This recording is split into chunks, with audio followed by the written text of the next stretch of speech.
Mas agradecer acima de tudo aos nossos torcedores a confiança que têm neste elenco. Eu gosto muito cada vez que vejo os nossos jogadores aí fazer um corte e os nossos torcedores aplaudem como se fosse um golo. Isto é mística, isto que é identificar-se com os valores da nossa equipa, e estes jogadores, através do seu trabalho, da sua dedicação. Eu já disse, não sou o melhor treinador do mundo, não temos os melhores jogadores do mundo, mas fazemos de tudo para ser todos os dias melhores e para lhes dar estas alegrias como foi hoje, mesmo no último apito. Olha, assim, se contarmos o Kaique e o Mateus, são 11 jogadores dos 24 que temos hoje no nosso elenco. E mais o Kevin, que anda agora neste momento subiu, anda na bolsa, joga em cima, ou treina em cima e joga em baixo. Isto foi o que aconteceu com todos eles. Foi o que aconteceu com o Garcia, foi o que aconteceu com o Naves, foi o que aconteceu com o Vanderlá, que treina comigo desde que eu cheguei. As pessoas não sabem, o Vanderlá treina connosco desde que nós chegamos. O John começou a treinar connosco de forma seguida há 2 anos, e o Luís entrou há mais ou menos 4, 5 meses. Estava a fazer uma recuperação de uma lesão que tinha. Trouxemos-lo para o CT, para o Núcleo de Saúde e Performance, e quando comecei a vê-lo treinar connosco, fiquei impressionado com as capacidades que ele tem. O próprio Hendrick, as pessoas, eu continuo a dizer, nós exigimos desses jogadores como se fossem o Zé, o Gomes, o Murilo, o Arthur. Eu só em pensar que eles têm 1 ano mais do que a minha filha mais velha, não te sei dizer qual é o estágio que eles estão, não te sei dizer. O que sei é que são jogadores com muito potencial, o que sei é que são jogadores que nós temos que ter muita paciência, o que sei é que vamos ganhar muitas vezes com os desequilíbrios deles, com o talento deles, e outras vezes vamos perder por erros deles. E por erro do treinador também, assim que funciona. Eu posso estar enganado, mas eu acho que no Brasil não há nenhuma equipa que lute pelos objetivos que nós lutamos, que tenha tanto garoto na equipa principal. Garoto é moleque. Na equipa principal é jogar de forma tão assídua como tem o Palmeiras, mas posso estar enganado. Olha aí, o Vanderlei, ele tá mais reclamando ou mais valorizando? Eu acho que ele tá valorizando, né? Que ele tem a garotada. Para mim ele tá valorizando, né? Tá valorizando aquilo que todo mundo falava antes. Eu gosto de lembrar, fazer essa rápida linha do tempo, porque às vezes as críticas a gente recebe porque não pensa o que as pessoas estão pensando. Então aí fala que você tá falando uma bobagem, antice e tal. Aí a gente fala aqui, com outras palavras, todo mundo fala, que o Palmeiras vai perder muitos jogadores da sua base por falta de espaço. Isso é um elogio. Não é só tem aquele cara e mais ninguém. Não, o Palmeiras tem vários jogadores na base, ganhou muitos títulos na base, não é só pelas vitórias, mas por mostrando qualidade. E não dá para usar todo mundo. Alguns já serão emprestados, outros vão, depois de muitos anos, você vai descobrir, era do Palmeiras, não foi usado no time principal. Isso acontece, né, Bruno? Várias vezes. Então, e isso está acontecendo com o Palmeiras. Há muitas reclamações que jogadores não são, outros que ele não citou, que não são utilizados, mas não cabe todo mundo. Então são jogadores importantes e que, se tiverem paciência, eles poderão um dia se transformarem em titulares ou negociados por grana. Esse é o mercado, é o mundo do futebol.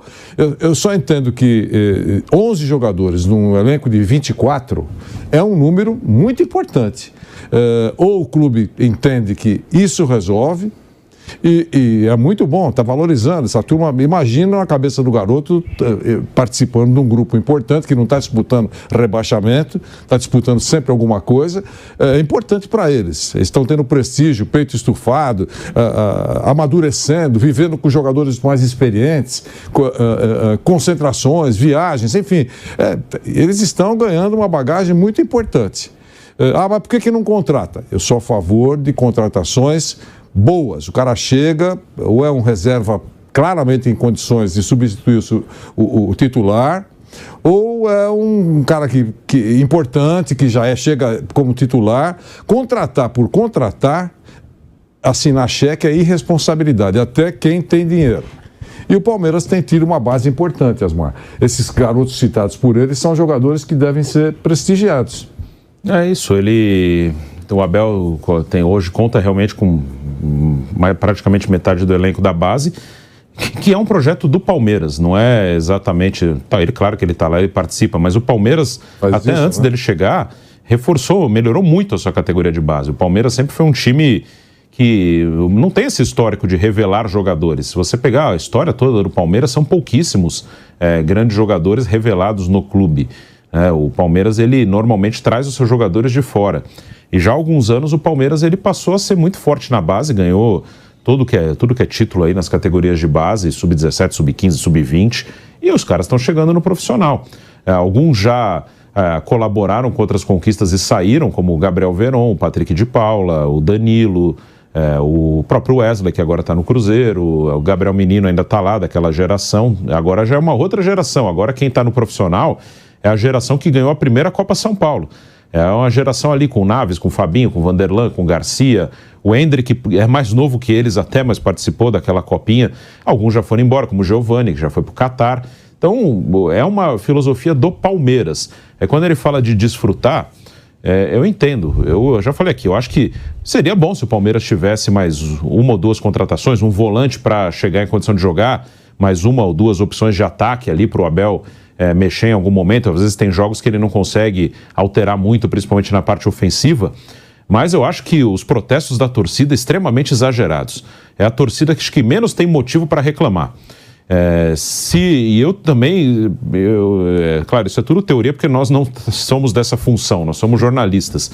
Mas eu também preferiria, acho que se fosse dirigente eu contrataria pouco. Eu acho que eu preferia ter a molecada vindo da base, vou contratar 3, 4 estrategicamente, não vou contratar muita gente. Eu gosto mais dessa tese, eu gosto mais dessa ideia de contratar pouco e tentar acertar, do que contratar 10 para acertar 3. Eu prefiro tentar em 4, 5 acertar 1 ou 2. Eu prefiro contratar menos, então... Mas o Palmeiras errou bastante também. Errou. Né? Tem o Atuesta, o próprio Flaco Lopes. Ainda não foi o Merentiel, que já foi embora. Tiveram algumas contratações bem erradas, né? Sim, eles erraram. Até talvez por isso que eles contratem cada vez menos. O que provoca o maior temor, eu acho. Talvez por isso que eles contratem ainda menos. Então, acho que poderia sim ter feito mais uma ou duas contratações. Eu não acho que isso tá errado. Não acho que não precisa de ninguém. Mas o time que está aí é extremamente competitivo e se o torcedor do Palmeiras está totalmente satisfeito, que às vezes eu vi alguns protestos que parecia que o time estava brigando para não cair. Hoje você tem aqui no YouTube mesmo, a gente está fazendo um programa no YouTube, põe aí Palmeiras 2013, Palmeiras 2014, põe aí Mirassol 6, Palmeiras 2, você vai lembrar de umas coisinhas que não são muito legais, não? A gente está falando aí sobre essa situação do Palmeiras, tá? E a gente pode comparar também os próximos jogos do Palmeiras com o Botafogo, já que a gente falou. Será que o Palmeiras ele vai conseguir tirar uma diferença do Botafogo de 13 pontos? Então, antes da gente ir pro break na rádio, vou passar os próximos jogos aqui pro torcedor. Palmeiras, nos próximos 5 jogos, Cuiabá fora, Vasco em casa, Corinthians fora, Goiás em casa e Grêmio fora. Botafogo, São Paulo fora, Bahia em casa, Flamengo em casa, Atlético Mineiro fora e Corinthians fora. Eu acho os jogos do Botafogo um pouco piores que os do Palmeiras, né?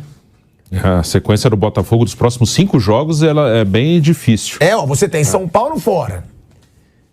Aí o Bahia em casa é um jogo bom pra ganhar. Aí você tem Flamengo em casa, é clássico. Clássico no Rio de Janeiro. Vai ser torcida... É dividido, Mauro? Não, 10% pro visitante. 10% só pro visitante. Atlético Mineiro fora e Corinthians fora.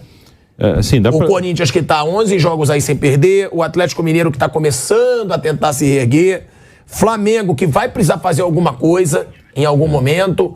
A gente vai para um break na Rádio Jovem Pan. Seguimos no YouTube. Olha, eu diria até, são 5 jogos, e realmente são 5 jogos difíceis do Botafogo, e aí depois dessa sequência vão faltar 14.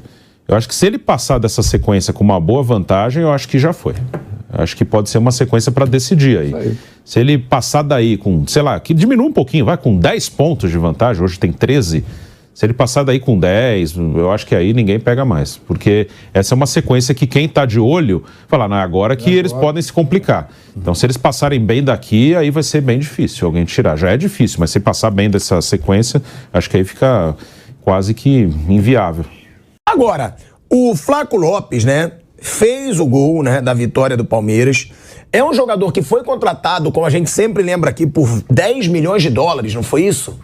Ele custou 10 milhões de dólares, foi um jogador caro, não recebe tantas chances nesse Palmeiras. E aí, ó, são 48 milhões de reais, né? Pela cotação. O Flaco Lopes tem 22 anos. 26 jogos, 8 como titular, 5 gols, 23 chutes no gol, 14 no gol, 23 finalizações. Então, é um negócio. Se ele tem 8 jogos como titular e 5 gols, não é um número tão ruim. Porque muitas vezes ele entra mais no final. É um jogador que merece mais chances nesse Palmeiras ou não tem como ele ter mais chances já que tem tantas opções, Bruno? O Flaco Lopes, ele oscila bastante. Ele teve um bom momento quando chegou, ele chegou bem no Palmeiras, depois caiu demais. Acho que teve até um jogo que mexeu com ele, que foi o jogo com o Atlético Paranaense lá na Arena, na semifinal da Libertadores, em que logo no início ele perde uma chance claríssima. Ali ele estava tendo uma sequência que o Rony estava machucado. Então, logo no início lá na Arena, ele perde um gol feito ali e o Palmeiras perde aquele jogo. Ali ele baixou muito. E ó, Bruno, só uma coisa para lembrar, que desde que ele foi contratado, né, ele é o jogador que precisa de menos minutos para fazer gols nesse Palmeiras. E ele teve um momento, ele voltou a ter um momento bom no início do Brasileiro, que ele chegou a fazer 4 gols em 4 jogos seguidos ali. Mas depois ele caiu de novo, né? Então ele faz gols, sim. Acho que é um cara que ainda pode crescer, ele é novo, ele é um jogador jovem, então é um cara que daqui 1 ano, 2, talvez ele tenha um status maior do que ele tem hoje. Mas ele tem ainda muitos altos e baixos. Ele é um cara que precisa ser mais regular. Teve alguns jogos que o Abel utilizou ele vindo até um pouco mais de trás, que aí ele mostrou até uma característica que a princípio eu pelo menos não tinha visto nele. Ele era um cara mais de área, teve jogos que ele jogou atrás de um outro centroavante e foi até bem. Então acho que ainda é um jogador que pode dar certo no Palmeiras, sim, mas ele precisa ser mais regular. Ele tem altos e baixos ainda muito destacados. Como eu falei, ele teve um momento que ele fez 4 gols em 4 jogos. Aí de repente ele fica vários jogos sem fazer. Ele ainda precisa ser um pouco mais regular. E ó, o Abel Ferreira, ele também falou sobre outras situações aí do Palmeiras, tá? Ele chegou a falar do Messi, que o Messi foi para Miami para desfrutar, que o torcedor do Palmeiras tem que desfrutar dos jogos. E ainda falou sobre não existir uma equipe brigando por tantos títulos como o Palmeiras, com tantos garotos. Ele valorizando aí as categorias de base do Palmeiras. A gente vai escutar o Abel, lembrando, hein, que já a gente vai falar sobre todos os preparativos aí de São Paulo e Corinthians. Também tem Flamengo e Grêmio, as semifinais da Copa do Brasil, e a gente vai falar tudo sobre esses jogos decisivos. Sim, vamos falar aí agora sobre o paralelo que ele fez com o Messi para o torcedor do Palmeiras e também a declaração sobre os meninos. Nenhum time no Brasil disputa tantos títulos como o Palmeiras, tendo tantos garotos. Vamos ver aí o Abel Ferreira. Agradecer de coração mesmo, hoje estar aqui 33 ou 34 torcedores, 38. Isto é ser palmeirense, isso é gostar de Palmeiras. Eu tenho que partilhar aqui uma coisa com vocês que me vai na alma já há algum tempo, que é: o Messi saiu da Europa para ir para um lugar para jogar, para desfrutar. Ele, a família e os torcedores. É só isso que eu peço aos nossos torcedores. Que venham para o nosso estádio, que venham desfrutar da equipa, que nos apoiem como foi hoje. Um jogo difícil, não foi o melhor jogo que nós fizemos.